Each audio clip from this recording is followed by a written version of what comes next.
just in, disgraced R&B singer R. Kelly has now been sentenced to 30 years.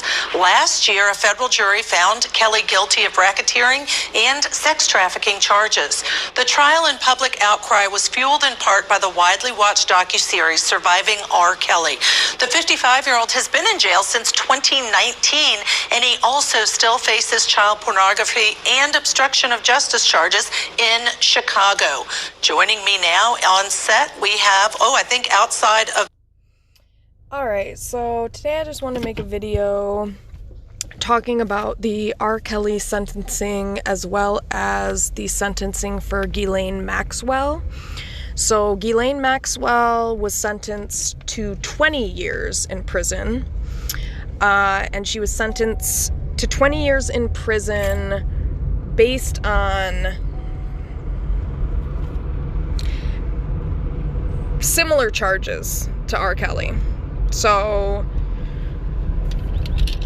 first thing I wanted to point out here is the quite obvious, which is that here we have a white woman, quote unquote, and a black man, quote unquote, and same charges, or very similar charges, yet one is given 10 years more than the other.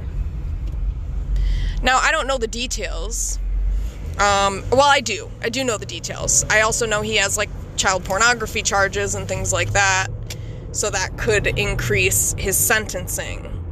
Also, I suppose she was seen as more of an accomplice, and R. Kelly was the main perpetrator.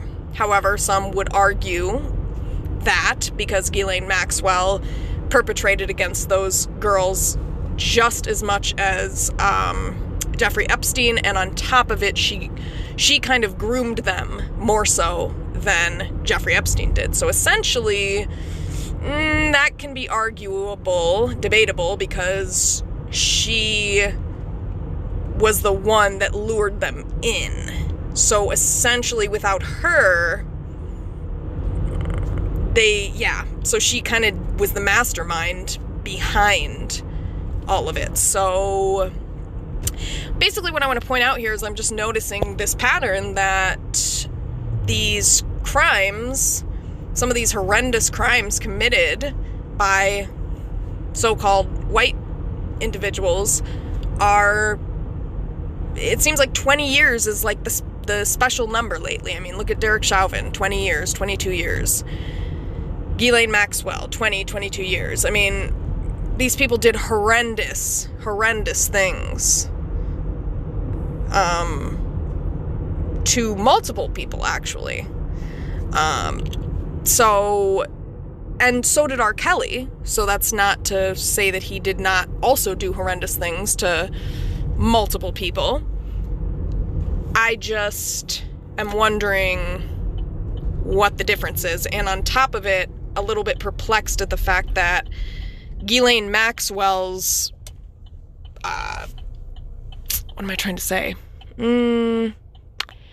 Acts of violence against young girls were committed literally all over the world. And I guess you could also argue that R. Kelly's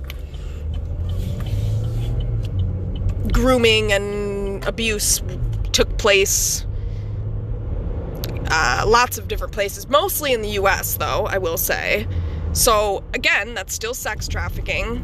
However, I think what Ghislaine Maxwell, and it's not to compare one violent act to another because they're both horrendous and awful.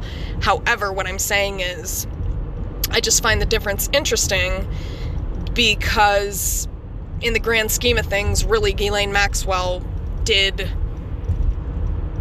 I don't want to say because he had child pornography charges too, but what they both did was horrendous. And I guess for me, it's like what she did was kind of had more of an impact globally versus him. It was more within the United States. And so what I'm trying to say is, with her crimes impacting more people further and wider, why did she get 20 years and he gets 30? So, and the answer to that is obviously probably more than likely racism, for one, his skin color. I mean, because you look at it and you think about it, and honestly, R. Kelly is much more famous, known, powerful, I don't know about rich, probably, than Ghislaine Maxwell. And yet he got more time than her. And what I'm saying there is usually the more privilege you have, the less consequences, less punishment, typically. But then you include other aspects of identity, and I feel like that influences the punishment sometimes. So that's all I wanted to point out here. Both people were sentenced, glad they were sentenced, but I just feel like this 20 years thing is kind of becoming too popular amongst judges. It's 20 years, because if you think about it, 20 years is not really 20 years. She's probably going to get off in like 10. So that's not really, that punishment is not appropriate, does not suffice for the crimes that were done that will forever impact these victims until the day they die. Every aspect of their lives have been changed, and in horrendous ways, not good ways. So, yep, that's all I have to say about that. Yeah, stay tuned for whatever.